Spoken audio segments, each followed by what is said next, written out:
שלום חברים, כאן מושיקו מגוגל, והיום פיצ'ר, לא יודע אם קורא לזה פיצ'ר, אבל יכולת חדשה שהוצאנו לבילינג בתוך גוגל קלאוד, זה נקרא FinOps Hub. אז תכף נבין מה זה אומר, זה בעצם ממש חדש, הכרזנו על זה ממש אתמול בערב, ובעצם אני טיפה אסביר לכם מה אנחנו רואים שם, ומה אפשר לעשות ב-FinOps Hub וכן הלאה, מאוד נוח. אז נתחיל. איך בעצם אני שוב מגיע לאזור של הבילינג, למי שלא מכיר.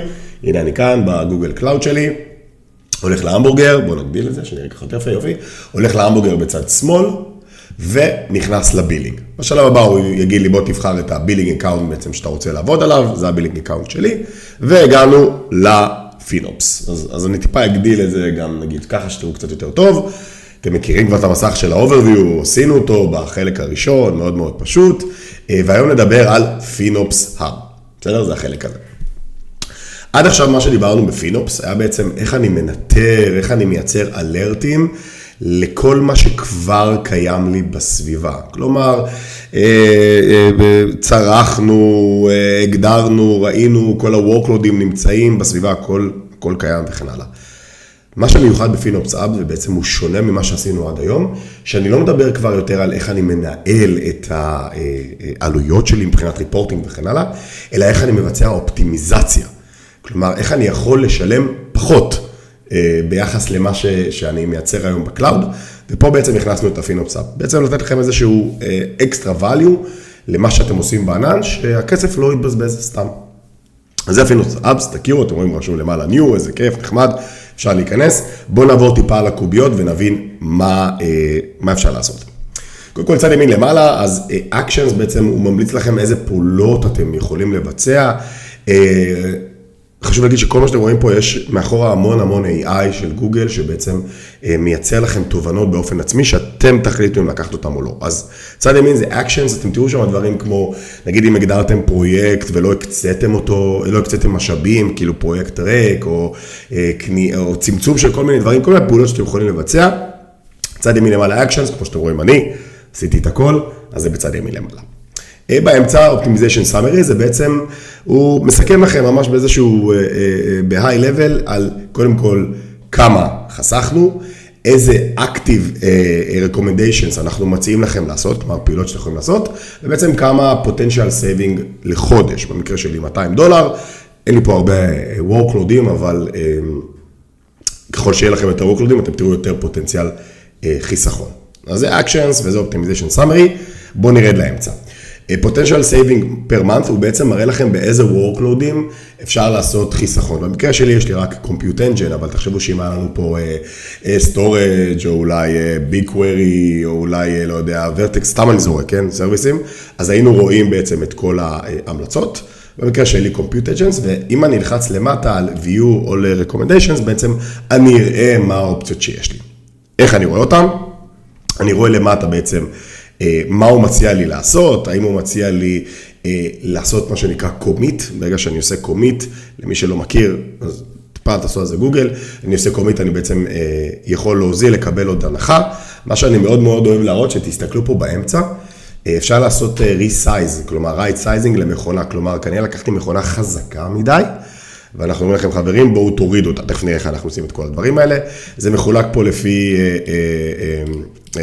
מה שנקרא פילרים, אז יש גם לחבות משאבים שהם באיידל, כלומר פתחתם ואתם לא משתמשים ב-VM או לא מבצע שום פעולה, אין לו בעצם מטריקה, אפשר לקבות אותו, לעשות right sizing, כלומר לשנות את הגודל, תכף נראה איך אני עושים את זה, ולעשות איזשהו commit מבחינת עלויות כדי לקבל עוד הנחות, והטאב שמגדיר לי את הכל ביחד, מאוד פשוט. זה מה שבצד למעלה, יש לי מעין כזה משהו שנקרא analysis, איזשהו ניתוח, אני לא אכנס עליו, זה בעצם מדבר על הנחות, על commit use discount, אני לא אכנס עליו, אבל מי שהולך לכיוון הזה שווה שנייה להסתכל, ולקבל פה את ההמלצות וכן הלאה, לא נכנס לזה, בסדר? אני חוזר לפינופס Hubs, אז דיברנו על Actions, על Optimization Summary, דיברנו על המלצות, הנה המלצות פה, תכף נעבור עליהן.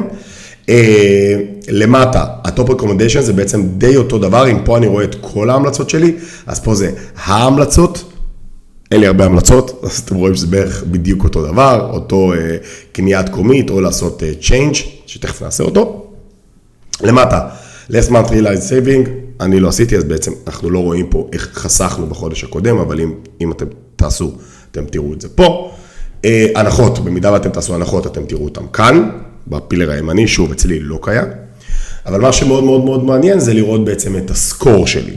בעצם אם אני אשים פה את הסימן שלה, אתם תראו ש-Your Google Cloud FinOps score, measures are efficiently used, בקיצור, איך אתם משתמשים בטולים שלנו, שאנחנו נותנים לכם לפינופס, כלומר, איך אתם הפעלתם, לא הפעלתם אותם וכן הלאה. אם תלחצו על Improve Your Score, אתם תראו ממש איך זה מחולק לפילרים, אז ב-Improve, ב-Inform, כאילו זה כל הנושא של אלרטינג ובאדג'טים, שעשינו כמו שאתם רואים, מצוין.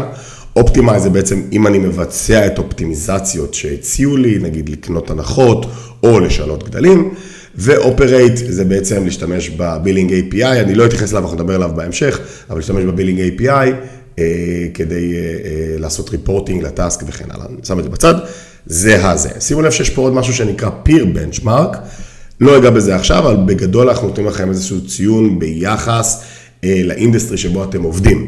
קצת מורכב, אני מציע שתקראו פה את ה-Learn More כדי להבין מה זה אומר, אני לא משתמש בו, אני לא אוהב שהם משווים אותי לכל מיני דברים אחרים. אפשר כמובן לצאת מהתוכנית הזאת, אפשר להיכנס אליה לפיר בנצ'מרק, תסתכלו על זה, את מי שזה מעניין. דבר אחרון, איך בפועל אני לוקח המלצה ומממש אותה. אז בואו נעשה פה איזושהי דוגמה, ניקח פה את ה-right sizing הזה, לדוגמה הזה, save cost by changing machine type. בואו נלחץ על הדגל הזה, ובעצם הוא פותח לי בצד ימין את כל מה שה-AI בעצם, שנמצא בתוך הפינופס, מצא. אז מה הוא מצא? הוא מצא, קודם כל הוא מראה לי את המכונה עצמה, תראו זה יופי, הוא מראה לי את ה-utilization שלה, כלומר כמה אני בשימוש, כמו שאתם רואים ה-utilization מאוד מאוד מאוד נמוך, זה אומר שלקחתי מכונה עם 8 ליבות, ואני בכלל לא משתמש בה, זה היופי, אז בעצם אפשר לקחת מטריקות אחורה, ולראות האם היו לי פיקים וכן הלאה, ואז הוא אומר, תקשיב מושיקו היקר, לקחת חתיכת מכונה, אחלה אינסטנס, אבל חבל, זה הכסף שלך ואל תבזבז אותו. אז you can save, אני יכול לחסוך $70 פר חודש אם אני משנה את המכונה עצמה, והוא גם אומר לי איזה מכונה, זה מה שקיים לך היום, זה ה-current configuration, ולזה אנחנו ממליצים להחליף. אתה לא רוצה להחליף לזה? אין בעיה, תעשה customize, תשנה, תוסיף עוד ליבות, תשנה את הזיכרון. שימו לב למשהו מאוד מאוד יפה בגוגל, ואני יוצא על זה פרקים בהמשך, אני יכול לבחור את הקונפיגורציה שלי, כלומר, אני יכול לבחור כמה CPUים וכמה memory יש לי, ולא לקחת מה שנקרא מכונות מוכנות על פי המדף. זה יכול להיות מדהימה ואנחנו נדבר עליה בהמשך. אז פה הוא משאיר לי בדיוק את אותו כמות זיכרון, אבל מוריד לי את כמות ה-CPUים, שזה מדהים. אז אני יכול לעשות לזה customize. once אני עושה apply, בעצם הוא אומר לי, שים לב, האינסטנס הזה יעשה stop ויעשה restart, אז אם אתם בפרודקשן תיזהרו, ותראו שאתם לא מפילים את הסביבות סתם, once אני אעשה confirm זה ירוץ, אני לא אבצע את זה עכשיו, כי אני רוצה להשאיר את זה ככה, וזהו.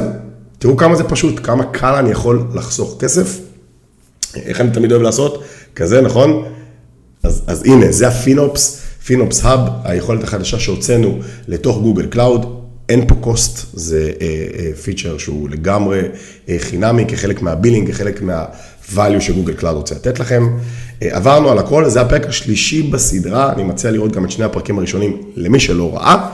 וזהו, במידה ויש לכם שאלות, בקשות, רעיונות בנושא הפינופס, תרגישו חופשיים להגיב פה למטה מתחת לסרטון, או לשלוח הודעה בלינקדין או בוואטסאפ או במייל וכן הלאה. זהו, זה הכל היום, תודה רבה רבה חברים, להתראות.